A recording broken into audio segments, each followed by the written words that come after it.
Hey, I'm Father Mark Mary. And I'm Father Emmanuel. We are the Franciscan Friars of the Renewal, and this is Ascension Presents. Today, we're going to talk about discerning God's will. And who better to talk about this with than Father Emmanuel, who is the vocations director of the Franciscan Friars of the Renewal. So, you know a little something about this. Thanks, Father Mark Mary. Great to be with you. Big question for anybody, really, because discerning God's will isn't just about the will for my life and, kind of state in life, but discerning God's will in my life daily.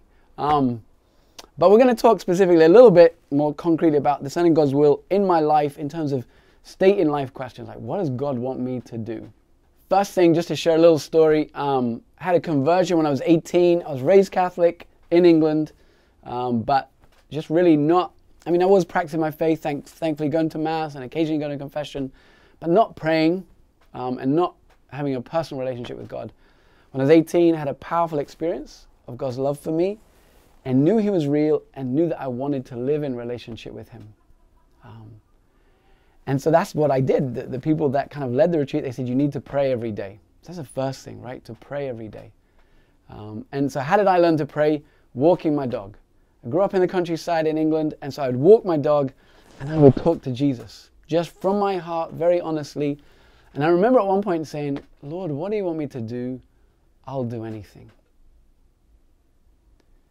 Those are powerful words. I was 18. I didn't even realize what those words would really mean, but it was a response. And I would say that's the first thing. Discerning a vocation is always a response to being loved by God. Knowing that I'm loved by Him and therefore wanting to respond. St. John says it this way, 1 John chapter 4. Love then consists in this, not that we have loved God, but that He has loved us. And so we're responding to His love, to His call. And we do that by praying. And then that's the second part, right? Lord, what do you want me to do? Question mark. Then what was my response? I'll do anything. That sounds crazy, and it is a little bit crazy. But because it's a response to love, then you do want to do anything. But being open to doing anything is the foundation for discernment. Like, Lord, what do you want me to do? I'll do anything. And so we have to pray for that grace to be able to trust God. He loves me, therefore He knows what's best for me. Therefore I have to trust that and follow Him, and I follow Him by praying. And that foundation is really just asking for the grace, especially when I'm afraid, and it is fearful sometimes, of being open to what He wants, in my life.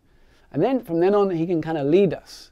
Once we kind of give Him that permission, then He has the permission to lead us.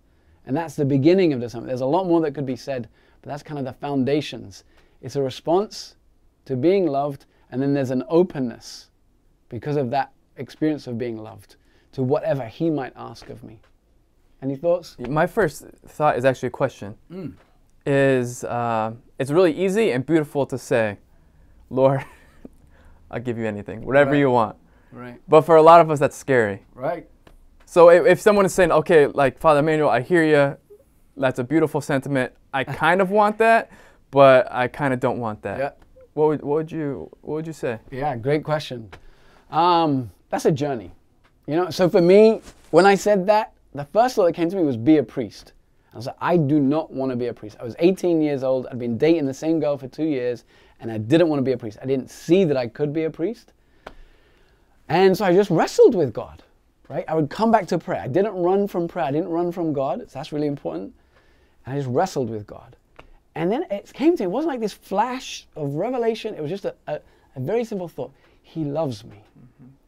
If He loves me, then it would seem that He would want me to be happy and that He knows what's best for me. So if I risk trusting Him, then maybe it will work out.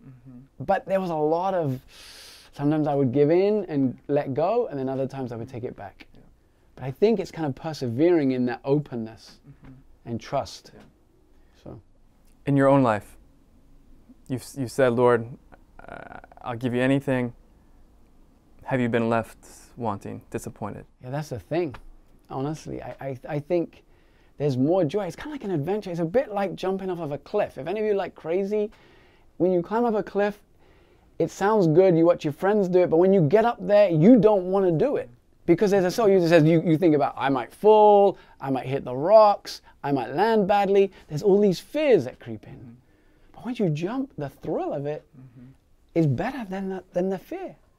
So I would say, sometimes you just got to jump and trust God that it's worth it. And I've experienced that it's worth it. Yeah, and I've been a friar 10 years. You've been a friar 20 years. 20 years. And I've been trying my best to follow Jesus like all in for 15 years. And I just, in all sincerity, I've never said yes to Jesus and regretted it. Nope.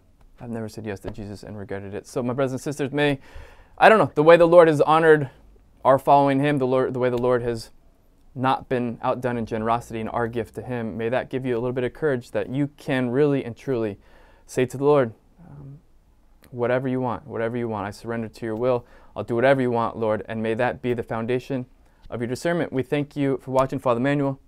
Thanks for being with us. We look forward to seeing you again next week. It's a journey. We're pilgrims, poco a poco. Vamos a llegar. We're going to make it. We'll see you again. God bless y'all.